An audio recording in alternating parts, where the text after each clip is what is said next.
And we're live. Welcome to Part Time Nerd with me, your host, Alan. How is everybody doing tonight?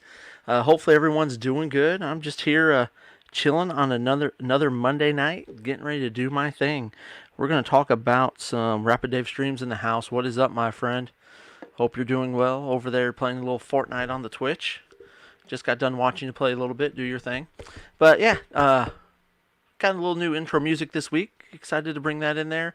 A couple things I want to do with it. Didn't get a chance to do it, but be tweaking, updating things. Going to be updating background, things like that. Just adding a little bit more value to the show and things like that. So looking forward to it. Hope everyone's having a good night. I'm going to start the night off talking about some comic books. Last week there was a couple comics that came out that just really they just grabbed my attention. The first one I want to talk about is this cover that was on Ice Cream Man issue number 20. This is a third print of this comic, and it's got the awesome homage cover to the Lorax.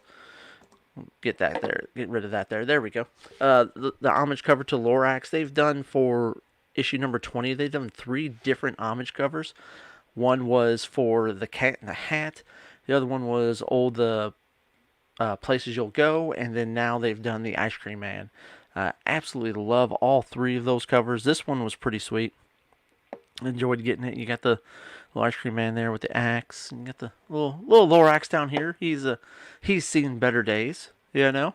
But it's a pretty sweet little cover. What is up, TJ? How you doing, my brother? Thanks for joining the show. We're talking a little bit about some comic books right now, but you had that issue come out. A story that I've been real excited about reading, that I've been enjoying, has been this current run on Avengers, the Age of Canoosh, I think is how you might pronounce it. But you've seen Moon Knight, which is a character. He hasn't been a huge character in the Marvel universe. He's supposed to be he's going to be getting his own show on Disney Plus, so that's pretty cool. And there are some talks that possibly Keanu Reeves is playing him, which would be pretty sweet. I'm a big fan of Keanu, especially just here recently the John Wick movies. Just got done watching a few weeks ago Bill and Ted number 3. So I'm definitely a Keanu Reeves fan, and to see him in some stuff, especially Marvel, and a character like Moon Knight that I like would be pretty awesome. But you've had him going head to head against all the Avengers. He's stolen a lot of the Avengers' powers. He's taken Thor's hammer. He's taking power away from Black Panther. The Ghost Rider, Robbie Ray, has taken his car. He's got the Charger. And that he's taken. And then in this last issue, he took on the powers of. And if you haven't read it yet, I'm sorry, but it's been almost a week now. But he's taken on the power of the Phoenix, and that's how the issue ended. Him and Black Panther are fighting, going back and forth, and he's saying his prayers, trying to get something taken care of, and then bam. Next thing you know, Black Panther's telling him just to stay down, stay down. He's like, nope, here I am, and he busts out with the power of the Phoenix, which is just awesome. You got the Dark Phoenix saga growing up that I absolutely loved. Seeing that story here recently, you had the Phoenix coming for Hope Summers, and that led to the whole Avengers versus X-Men storyline. That was, that's been years since that one, but it was another thing that just led in with the Phoenix and things like that. So to see the Phoenix coming back, and I've seen Marvel's been teasing some covers that they've got coming out that are going to be with the Phoenix on them for a bunch of different comics. So it looks like we do have an event coming up with the Phoenix, and I'm looking forward to that. The last thing that came out this week that I saw it coming out, and I was like, okay, that seems interesting. The theory behind it, and the comic is called The Department of Truth. And essentially what it is, James Tynion is writing this one, and he's got his Batman run that he's been doing, which I've absolutely loved, the Joker War. I'll talk about that here in a second. But this is his new one. He's also got Something's Killing the Children that he's been doing, which has been absolutely amazing. And this is his new one. Issue number 1 just came out this last week, The Department of Truth. And essentially what it kind of boils down to is there's a group out there that if they get enough people to believe in certain conspiracy theories, those theories actually come true and changes everything to do with time, with history, with how things turned out, how they're going to be, how they were. And it starts with a guy who he works for the FBI, and he gets sucked into this group, and they're telling him he goes to a flat earthers convention, and they're just trying to get him. The more and more people they get to believe, the more they can get this theory to conspiracy actually become true. And so they ask him if he believes. He says yes. Take him further down the rabbit hole. They get in a plane and they fly for. He's like, it felt like days and things like that. And then they get to the end of the earth, and then someone shows up and wipes all of them out, takes him back with them, and is having him recall the story. What do you remember? What happened? And then that's when they give him the bomb. Hey, here's what we do. We work on keeping the truth, the conspiracies as conspiracies, and make sure that not as many people believe the conspiracies, so that they then become true. And they recruit him for it, and he says, "All right, I'm all in. Who are you?" That cover, yeah, TJ, that cover it's awesome. I was sold on the cover. You see that cover there. But the big reveal at the end of the issue is the guy that he's talking to, who's the head of the Department of Truth, is Lee Harvey Oswald. And that's kind of how the issue started, with right after he was arrested, and he's like, "What's going on? Why am I here? You guys are just arresting me because I've been to Russia." And that's where that story goes. So I'm super excited about issue number 2. I thought issue number 1 was phenomenal. The artwork's a little different. It definitely is. It's not your traditional beautiful, vibrant colors and things like that. It's a little bit darker. It's a unique art style. I mean, you've kind of got like this art style a little bit inside of it. It's definitely something different. I enjoy it. I thought it was pretty cool. It's a different take. Some people who like to get the comics for all the vibrant colors, the beautiful artwork. This isn't that, but the story itself is pretty awesome so far. Again, only one issue in, so you should be able to pick up issue 1 somewhere. I haven't seen that it's been sold out places, so you should be able to still pick that issue 1, and then go ahead and get issue 2 when it comes out. Now let's talk about comics for this week, because there are a couple comics that I am excited about coming out this week. And this week I've got one, The Walking Dead. So if anyone's a fan of The Walking Dead, you picked up with the TV show, and now you've kind of started to go a little bit into the comics. That's where everything kicked off, was with the comics. Now, this last year, the Walking Dead series did come to an end. Robert Kirkman ended that comic, and so there are no more new issues of that. But what he is doing, which I think is really interesting and really cool, is he's going back and redoing all of the Walking Dead comics with color. Because all the Walking Dead comics, they're black and white. All of them, there's no color in them. So he's going through redoing the comics with color, and also adding in behind the scenes type things that you'll get to a certain part of the story, and he'll be like, you know what, I could have went this way, but I decided to go that way with it.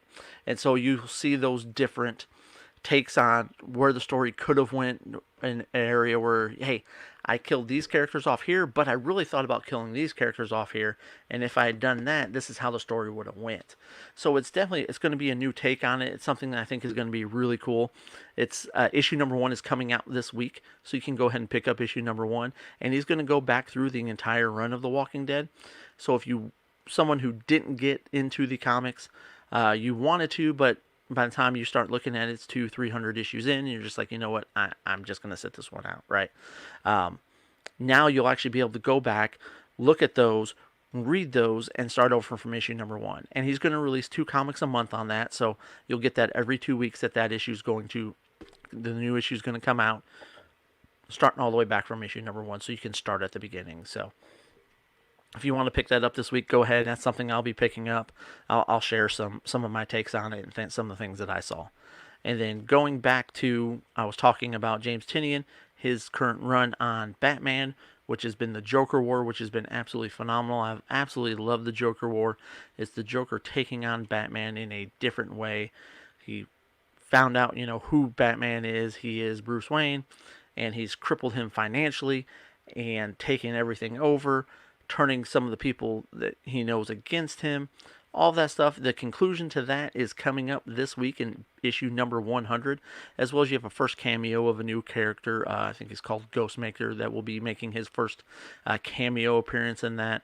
So look for Batman issue number 100. It's got some really cool covers that are out there that you can pick up for that if you're someone who likes to collect the comics for the covers, as well as it's just a great story. It's been a really good story. I'm looking forward to the conclusion of it and what's going to spin off from this, because that's been the big thing that they've talked about. A lot of the Bat Family comics are ending, and I think a lot of them are going to be more in the actual Batman comics themselves, and the Batman and the Detective. And I'm talking about Batgirl's ending, Red Hood's ending, Nightwing is ending. So we're really going to see where they're going to go with the whole Bat Family. Things are supposed to change. You're going to have a whole different dynamic with everything and with the Bat Family, and I'm looking forward to see where he's going with this. I've definitely enjoyed his run on it, though, and I thought it's been really, really good. So pick that up this week, Batman issue number 100, as well as you have, I think you have like 4 issues of the Swords of X on the Jonathan Hickman X-Men run. You've got Wolverine coming out, and he's got a new bad guy that he's facing off against who could become someone who could be a more long-term person. They're saying he's got adamantium skin as opposed to just like the claws. Like Wolverine, all of his bones are laced with it. This guy's skin is actually laced with it. So I'd be really curious to see what they're doing with that. But you've got 4 or 5. There's going to be chapters, and each issue is a chapter, and it's going across all the different titles for the X-Men titles. And Wolverine comes out, and I can't remember some of the other ones, but there's 4 or 5 that's coming out with that. The first couple of chapters, we're about 2 chapters in on it right now, so you're still able to go back and get some of those first issues if you want to go ahead and pick those up and get involved in the storyline. But the Jonathan Hickman X-Men storyline has been really well and good, and I'm looking forward to seeing where it continues to go, because I have enjoyed it, and it's been a while since X-Men has had a good story. So next up, let's go ahead and talk a little. I'm going to stay in the Marvel realm, and I want to get into the MCU. And you've had a lot of news that's kind of broke this last week of some changes and some things that they're going to be doing with the MCU. And let's get into some of that. The biggest things that we're talking about is getting into the multiverse. You've had the news came out that Jamie Foxx is going to be in the new Spider-Man as Electro. And he was Electro in the Amazing Spider-Man run, and when Andrew Garfield was. And then you're also got rumors out there that you're going to get Tobey Maguire and Andrew Garfield in the next Spider-Man movie. So we're looking at possibly bringing in the multiverse into the Spider-Man movie, which is going to be cool. They've already said they're bringing the multiverse in. With Doctor Strange 2, it's going to be the multiverse. That's what the big launch is with that. And Kevin Feige has said that he wants to have Hugh Jackman come in and play Wolverine in that movie. Now, I don't know if it's just going to be a little small cameo or what it's going to be, because Hugh Jackman's already said, he's kind of done playing Wolverine. He's open to coming back, but he's not coming back, long term. Long term, yes, you're going to get somebody else as Wolverine in the MCU, but if you're going into the multiverse and looking into all that, they're looking at bringing him in there. They're looking at Electro in there, getting the other 2 people who played Spider-Man, Tobey Maguire and Andrew Garfield, in there. And then where else is that going to take us? Is that going to take us to Spider-Gwen? Is that going to take us to Miles Morales? Kind of where does it start? Where does it end? I'm curious to see where it all goes, because I know they've been working on building the Sinister Six for the Spider-Man movie in the Sony universe, which will still be part of the MCU. They're still kind of keeping them together and keeping them both, but Sony's also kind of doing their own things and stuff like that.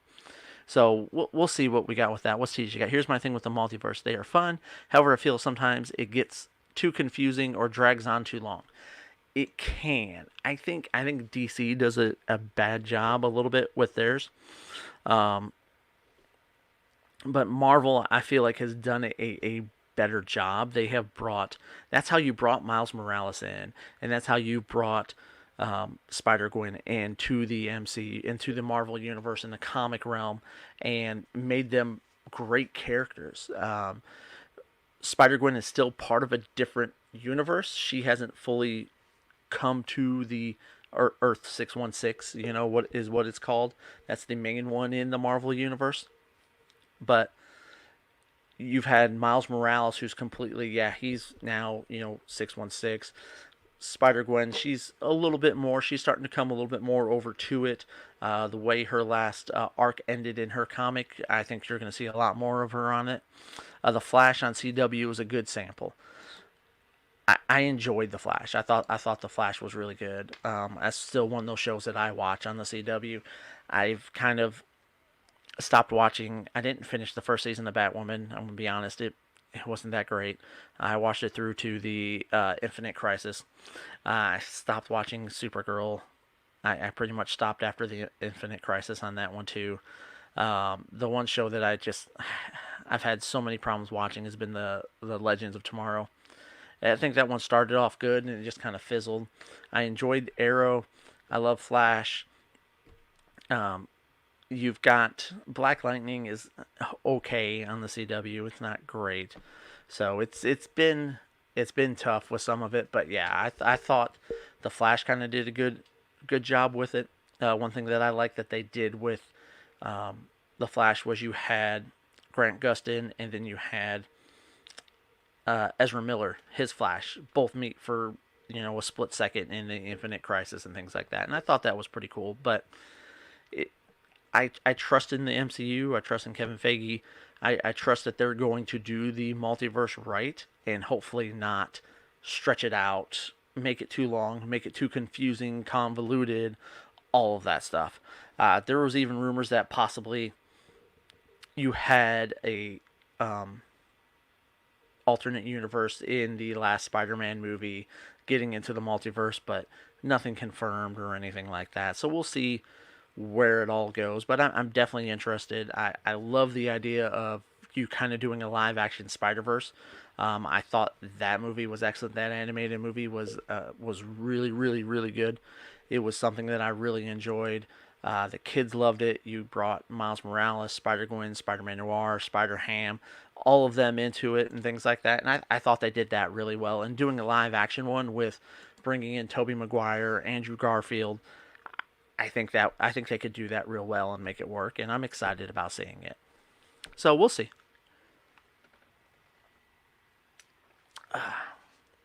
And last, I'm gonna end the show talking about The Boys. So you've been following. I've been watching The Boys. I'm on season 2.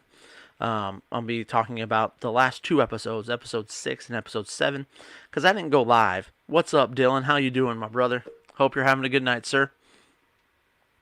But I didn't do a show last week, so I didn't get the chance to break down episode number 6. So I'm gonna go ahead and break down episode number 6 tonight, as well as episode number 7, and talk about where's the show going, what's going to be going next. I'm definitely looking forward to it. If you aren't watching The Boys, make sure that you are. It's on Amazon Prime. You're 2 seasons in. It's a really good show. I definitely enjoy it.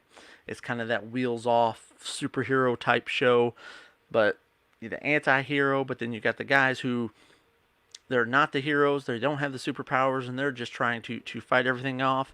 Oh, Dylan, sorry to hear that, brother. Sorry to hear you're feeling bad. Hopefully you get to feeling better. Thanks for stopping in, though. I appreciate it.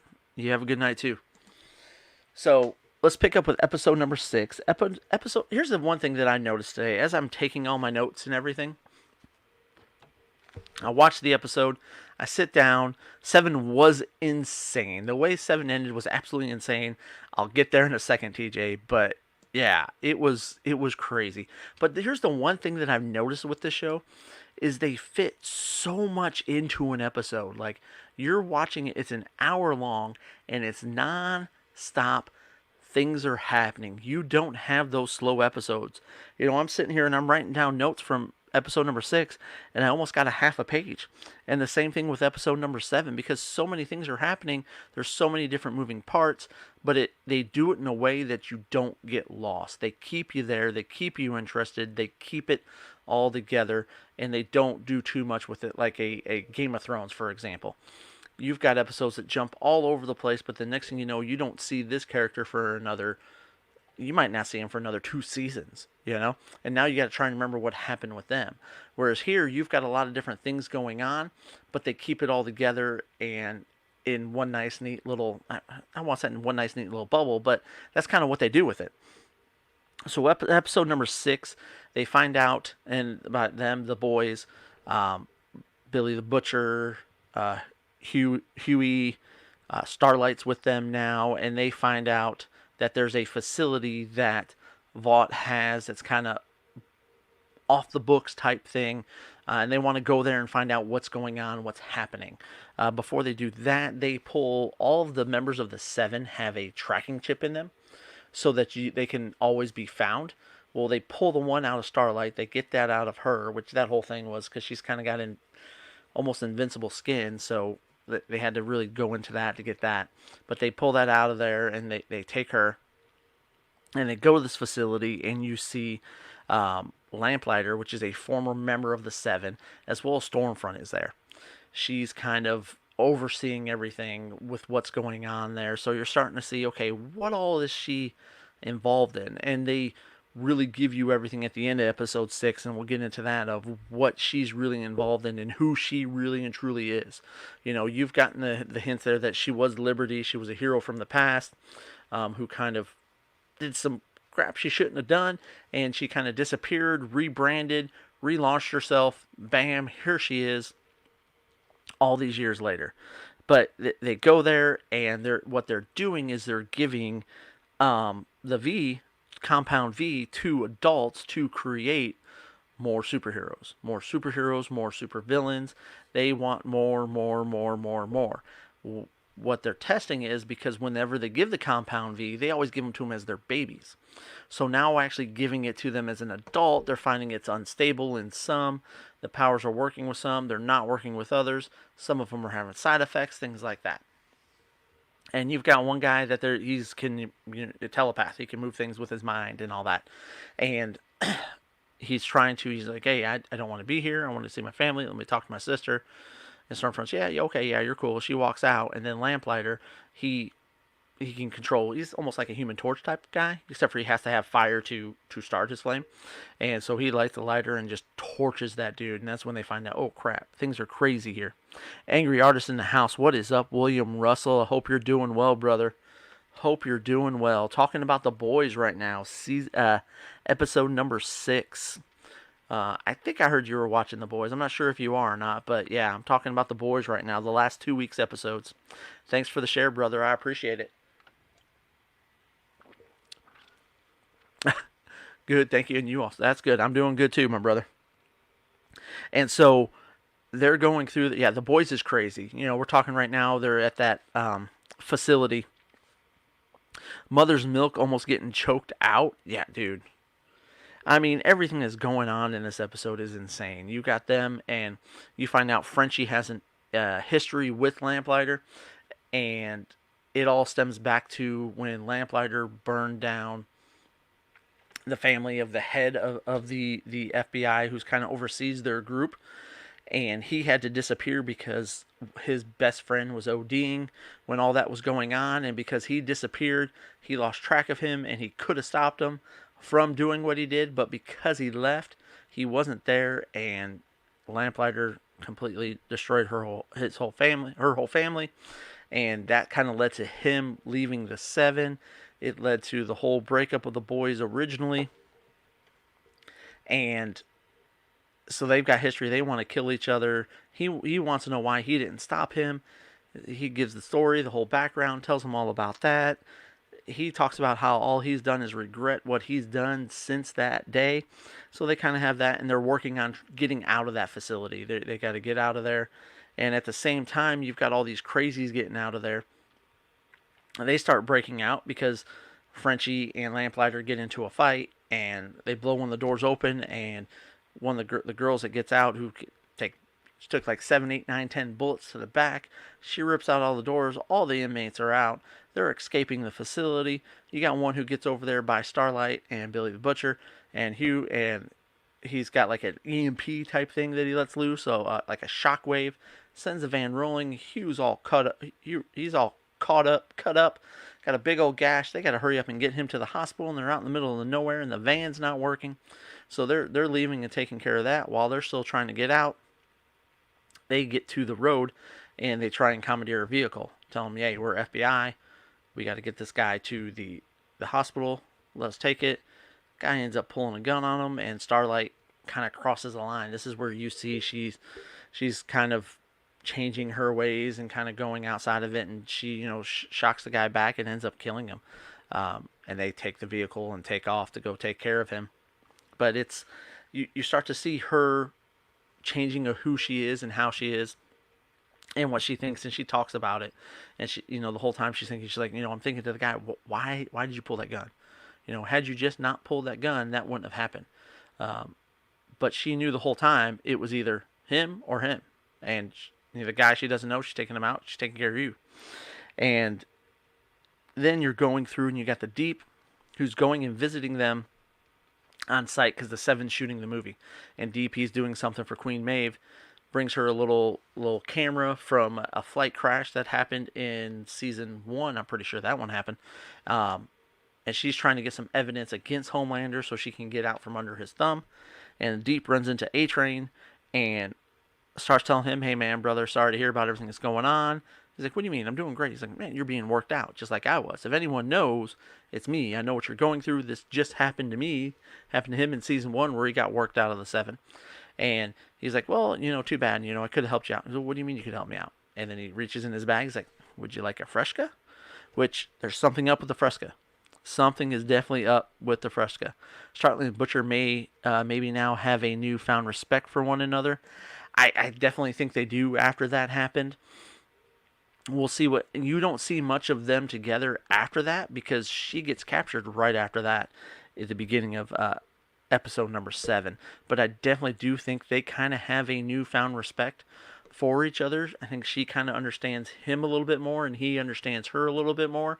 I'm definitely curious to see where this continues to go, especially as you find out in episode number 7 that she's no longer part of the 7. They found out that she's been a spy. She's the one who gave the Compound V to the press, and they end up capturing her. And then at the end of episode 6, Stormfront, there's something at the end of every episode. So at the end of episode number 6, Stormfront is telling Homelander, because Homelander's kind of done with her because he finds out, they had separated earlier. They've been kind of a thing ever since episode 5. And she told him that she had to go back to the tower when really she went to the site. And he came back to the tower to look for her. She wasn't there. And he goes, whatever, you're doing all this. She's like, no, let me tell you the truth. And she pulls out this case that's got everything, and she tells him everything. She was actually married to Vought. She was born in 1919. She doesn't age. She just doesn't age at all. She was the first person that Vought had tested that stuff out on. She had married Vought. She was back there with the Nazis and all that. She had a daughter who was born, died of dementia, showed a picture of that, and she's telling me, she's like, I loved you before I even knew you. You are what we were creating. You are the perfect, superhero. We need more heroes. There is a war raging, and we need more powered people. And I'm going to do it with you by your side because who else would I do it with, And that's how you end that episode. And then you jump into episode 7 and you get Starlight, who gets captured. Black Noir comes and just beats the living crap out of her. That dude is he's such a badass. But you find out he's got one little weakness later in the episode that it's crazy. But yeah, he's pretty much indestructible. You've seen it. He was set on fire. He's been through a few things, and nothing stops this guy. He beats the living crap out of Starlight. They take her, capture her, lock her up, and they all set off to do different things. You've got Billy the Butcher's got to go see his mom. You've got Milkman, Frenchie, and they're going to visit this guy who's the former head of Vought, who would know everything that they need to know about that black site and everything to bring everything down. What is up, Darren? How are you doing, my brother? Good to see you on here. Hope everything is going well. Hope you're enjoying everything. Talking about The Boys right now, episode number 7. If you haven't watched it yet, Darren, you definitely need to check it out. It's a great show. I'm absolutely loving it. But so they all go off their separate ways, and he was left to babysit Lamplighter because they take Lamplighter after everything, and he's going to testify. And they leave him there because he's all banged up, and two, they need someone to stay there with him. And all Lamplighter wants to do is sit there and smoke, drink beer, and watch porn about the powered people. They're all like spin-offs of things. So like the one they're watching is Homelander, having sex with a girl while that girl's husband is sitting there watching, and they've got all these different ones. One's Queen Maeve, one is the Deep, one is Starlight. He's got a porno for all of them. That's all he wants to do, and finally he just gets tired of it, and he turns it off, and they turn on the TV, and that's when they find out that Darren, you have watched it. Good. That's good to hear. Not for the kids though. It is definitely not for the kids. It's an adult comic come to life for sure. And that's when Hugh finds out that Starlight was captured. And Lamplighter's like, oh, she's probably here. What do you mean she's probably here? Where's this? Where's that at? Oh, it's at the tower. Okay, well, we got to go. Let's go, man. We got to go. Let's go save her. We got to go get her. He's like, I'm not going anywhere. The moment I testify, I'm dead. He's like, look, this is your moment of redemption. Let's do it. You know a way in. Let's go. And so they take off and they go and try and save her. Meanwhile, you've got things going on with Queen Maeve. Queen Maeve, her girlfriend finds out about the whole airplane episode where they didn't save anybody. They actually took the plane down. She sees all that. So now they're having issues, and she just leaves her. She's like, I just can't do this. I'm out. She leaves. Queen Maeve then goes to a dude because the Wrangler lady, she shows up and is like, come on, Queen Maeve, we got to go. Where's so-and-so at? No, she left me, And so you see her, she's going through some S right now, and the lady's like, look, we'll get her back. We'll bring her back. She's like, look, I just need you to be a decent human being right now. And she looks at her and says, you know what? Sorry for your luck. Hope everything works out, and leaves. Meanwhile, you've got Hugh and Lamplighter. They get into the tower. They're going through there, trying to take care of everything. And Lamplighter, he gets in there, and all he's doing, he goes where all the statues are. He goes, they removed my statue. He's like, what do you mean your statue? He was talking to him. He's like, I wanted to do this, in front of my statue. I wanted to make my dad proud. He's like, what are you talking about? And the next thing you know, Lamplighter just lights himself on fire. And he's just blazed up on fire. He's done for. And Hugh's freaking out. He's like, what the heck is going on? He's freaking out. All he wants to do is save, what's her name? He's got to get out of there.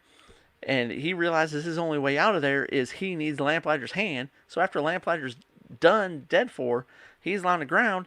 Dude grabs a bottle, busts the bottle open, starts cutting off his hand, breaks it, cuts off his hand, is taking his hand so we can get out of there. In the meantime, once that happens, it's setting the fire alarms off. And now Starlight, where she's at, she can actually draw some power. She busts out of there. She's running through, trying to get out of there. She runs into the scene in the hall where Lamplighter's just sitting there on fire. And next thing you know, Black Noir comes out of nowhere and just starts beating the crap out of her again. She gets a couple licks in, but it's all Black Noir. This dude is he is 100% BA. And he's got her down and he's choking her out, and like she's out. The next thing you know, Queen Maeve comes out of nowhere because it goes black, and then all of a sudden her eyes open back up because he lets go of her because Queen Maeve's got him in a chokehold, pulls open his mask, and you can't tell what she does, but she shoves something in his mouth, and you're like, what? And Starlight goes, was that an almond joy? And Queen Maeve's like, yeah, he's got an allergy to tree nuts. And the dude in almond joy is what takes him down. Like, he tries to grab his EpiPen, and she kicks it out of the way. He just falls over, and now he's done for. It was insane. It was crazy. But yeah, Black Noir, this dude who's completely indestructible, 100% a badass. You see him going through, getting lit on fire, just doing all this stuff, completely beating the living crap out of Starlight twice, and Almond Joy is what took him down. And was that part, I chuckled after that. I thought that was pretty funny. But so Star takes off. Queen Maeve tells her, no, go. I'll clean things up here. And Billy the Butcher, he's going through some stuff with his dad. They lost the Lamplighter to testify because the trial's the next day. Billy Butcher says, don't worry about it, I've taken care of it. He went and visited the guy that was the former head of Vought and told him, look, you're going to come, you're going to testify. And he's like, why would I? He goes, because if you don't, I'm going to take... Almond Joyce is the new Cage Kryptonite. It is. It is, TJ. But yeah, so he tells him, is like, if you don't testify, I'm going to kill your kids' kids, their wives. I'm wiping out your entire bloodline if you don't show up. So the next day, the trial's going on, and this is when everything just goes to S, and you're just like, what the? He goes in there and he rolls in, and everyone's like, oh, here he is. And they tell him, hey, you're here, you're on trial, you get to testify. You have 2 minutes or 5 minutes. Your time starts now. Go, and then that dude's head blows up, and then this guy's head blows up, and then this girl's head blows up, and then everybody's heads just start blowing up. Like it's insane. And Homelander's just kind of sitting there like this, and Stormfront's kind of just looking around like, what the S is going on? And I mean, you see probably about 10, 15, almost 20 heads just blowing up. All these heads just exploding, exploding, exploding, exploding. Blood splattering everywhere. It's a complete bloodbath, and you're just like, what the heck? And they're watching all this on TV, and then like after about 5, 10 heads blow up, that's when the TV finally cuts away, and you're just left there going, what the heck? And everyone's like, what do we do now? And that's how episode 7 ends. Just so much packed into an episode, and I completely skipped over the part because you have Homelander who has his kid with Billy the Butcher's wife that they had. He raped her, and she's got a kid, and she's had him in this facility, kind of in a bubble, so to say, away from him. Well, he goes there. He's been going back and forth to there, and he shows Stormfront that that's where his kid is, and then they end up. I think Homelander had something. Oh, he had to have something to do with it, or if not, it's Stormfront. I don't know if it's Stormfront. I don't know if it's Homelander. It's because you had someone's head blow up. You had the lady with the FBI who was going to help them out earlier in the season, and they tell her everything. She's like, "Oh my gosh, I can't believe this." Yeah, guys, I'm going to take care of you, and then her head blows up. So I don't know who has something to do with it. Maybe because I mean the way Homelander was sitting there, it was almost like he knew what was going to happen and what was going on. But yeah, I don't know. But that was crazy. Just all of those heads blowing up. It was insane. But Homelander now has his kid because he takes him up and shows him that, hey, your mom's got you trapped here. You don't see the whole world. He gets mad at his mom, and Homelander takes off with him with Stormfront. And that's where that's left at. But the episode ends with everybody's heads blowing up. It's completely insane. I don't know how many episodes are left in this season, but I'm absolutely loving it. I know it's already been picked up for a third season, as well as a spin-off show that they're talking about doing for the boys. It's dealing with all the superheroes when they're younger, almost in like a frat house or something like that. Or I don't know all the details on it, but yeah, it's a great show. If you're not watching it, make sure you check out The Boys on Amazon Prime. That's all I got for you guys today. If anyone's got something before I take off for the night, you want something you want to talk about, I'm all in. Any other things you want to talk about with The Boys, you let me know. Maybe he has a new power or found out about a new power. I mean, maybe. I don't know. Like, I mean, if he had that power, I think he would have used it, some other time. And I mean, at that point in time when that lady's head blew up, though, he was trying to track down Hugh and Milkman, and Frenchie and all them, and they were all there. So why didn't he take any of them then? I don't know. We got to find out soon, though, right? I mean, we've only got so many episodes left in this season. Don't leave me not finding out who's blowing everybody's heads up and how that superpower works. A power where you just blow people's heads up. That's insane. But that's all I got. Make sure you check me out Wednesday night, 7 p.m. Central Standard Time with my pal Rapid Dave, Strikeout Beer, 7 to 8:30 p.m. Central Standard Time, Facebook, YouTube, and Twitch. And then we go live again at 9 o'clock for late night beer reviews. This week we're drinking on Wednesday night during the show. We're going to be drinking Duke Silver. It's a Oktoberfest. It's a Marzen from Turning Point Brewing, as well as we're going to have the boys from Empire Toys on the show. They run a really cool store out in Keller, Texas, selling like vintage and old toys and things like that. So you can go there and get like old school Ninja Turtles, G.I. Joe, He-Man, you name it, they've got it, as well as pops galore. They have tons of pops. They do a pop auction for 6 hours every other Wednesday. Um, so we'll be talking to them, drinking that Duke Silver, having a good time. TJ coming in, maybe a new Compound V that Stormfront had or made. I mean, maybe, you know. God, there's just so many different things that ways that can go. Is it a power that someone has that we don't know about? Is it a powered person that we don't know about? Is it who is it? I definitely want to know. I'm looking forward to this next week's episode. I kind of took my time to watch episode 7, but when episode 8 comes out, I'm all in. Friday, I'm watching it. I can't. I'm not going to be able to watch it early enough. I might wake up early on Friday and watch it. Watch it before I go to work. Watch before everybody else wakes up. I'm gonna wake up at like 4 o'clock in the morning and watch it before I got to get the kids up and get them ready and go to work and all that. I don't know. I'm definitely watching it Friday for sure. And then check out my boy Rapid Dave streams. He's doing his thing right now on Twitch. I don't know if he's still live. I think he is, but he does on Twitch during the night.